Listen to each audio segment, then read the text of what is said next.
Steel plant ప్రైవేటీకరణ అంశం ఈవోఐని రద్దు చేయడంపై అయితే మాత్రం కార్మిక సంఘాలు పెద్ద ఎత్తున ఆందోళన చేపట్టారు. ఏదైతే జగదాంబ సెంటర్ నుంచి ఇటు కలెక్టర్ ఆఫీస్ వరకు పెద్ద ఎత్తున ర్యాలీ నిర్వహించినటువంటి పరిస్థితి అయితే కనిపిస్తుంది. ఇదే అంశానికి సంబంధించినంత వరకు కార్మిక నాయకులు ఉన్నారు, వారిని అడిగి తెలుసుకునే ప్రయత్నం చేద్దాం. సార్ చెప్పండి, ఈవోఐని రద్దు చేయమని చెప్పడంలో ప్రధాన డిమాండ్ ఏంటి సార్? ఈ రోజున స్టీల్ ప్లాంట్ని అమ్మకానికి 100% పెట్టాలని బీజేపీ గవర్నమెంట్ నిర్ణయం చేసింది.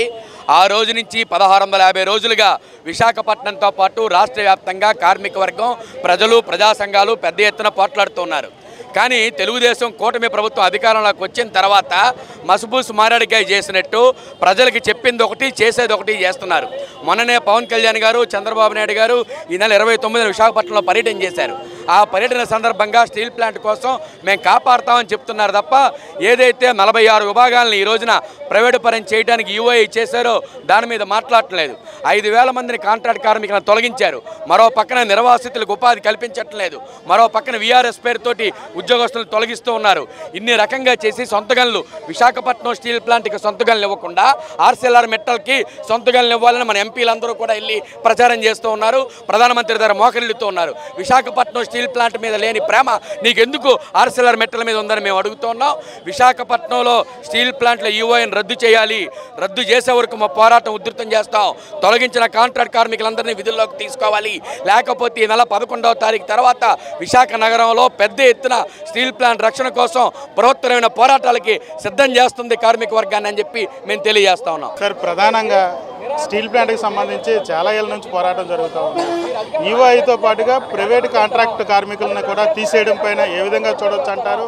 దాన్ని అసలు రాష్ట్ర ప్రభుత్వం కానీ కేంద్ర ప్రభుత్వం కానీ స్టీల్ ప్లాంట్ ఏ దిశగా అడుగులు వేస్తుంది? ఈరోజు కేంద్ర ప్రభుత్వం పూర్తిగా ఆంధ్రప్రదేశ్ ప్రజల తాలూకు గొంతు కోసేయాలని చెప్పి జయంతో ముందుకెళ్తుంది.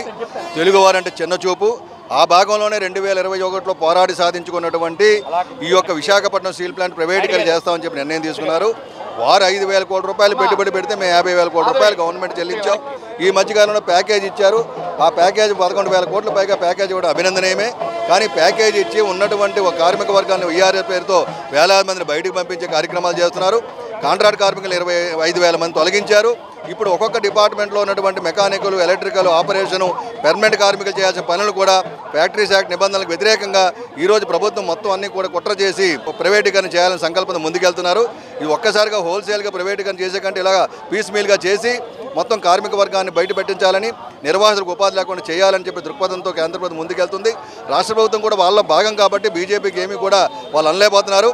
బీజేపీ మీద పెద్ద ఎత్తున పోరాటం చేయాల్సిన ఆవశ్యకత కూడా కేంద్ర ప్రభుత్వం ఉంది.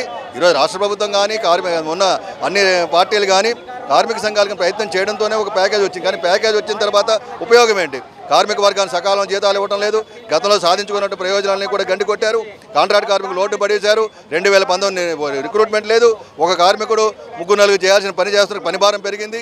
ఈ విధంగా మొత్తం అంతకు సర్వనాశనం చేయడానికి అంకణం కట్టుకున్నారు. ఈరోజు ఉత్పత్తి బ్రహ్మాండంగా సాగుతుంది.